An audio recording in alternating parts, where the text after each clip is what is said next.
શું તમે જાણો છો કે કચ્છના હૃદય સમાન ભુજ શહેરનું નામ કેવી રીતે પડ્યું? એક એવો ડુંગર જેની રક્ષા ખુદ નાગદેવતા કરે છે. આ વાત છે 15મી સદીના એ ઐતિહાસિક કાળની, જ્યારે થાનગઢથી પધારેલા શ્રી ભુજંગદેવે આ પવિત્ર ધરાને અસુરી શક્તિઓના આતંકમાંથી મુક્ત કરાવી હતી. આ ડુંગરનું નામ પડ્યું ભુજિયો ડુંગર અને તેની રળિયામણી તળેટીમાં આકાર પામ્યું આપણું ઐતિહાસિક નગર ભુજ. કાળક્રમે 18મી સદીમાં કચ્છી ખુમારીના પ્રતીક સમાન શૂરવીર જાડેજા શાસકોએ આ ડુંગર પર એક અડીખમ કિલ્લાનું નિર્માણ કર્યું અને ભુજને દુશ્મનો સામે કાયમ માટે અભેદ્ય બનાવી દીધું. સદીઓ વીતી ગઈ, પણ અહીંની આસ્થા આજે અડીખમ છે.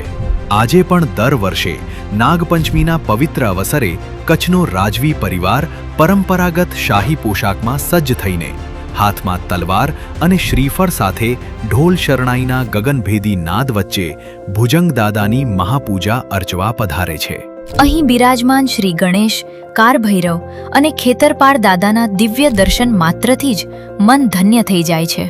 કચ્છની આ ગૌરવશાળી રજવાડી પરંપરા અને અણનમ ઇતિહાસને ખૂણે ખૂણે પહોંચાડવા આ વિડીયોને વધુમાં વધુ શેર કરો અને હા, કચ્છી હોવાના ગર્વ સાથે કોમેન્ટમાં જરૂરથી ગજાવજો. જય ભુજંગદેવ.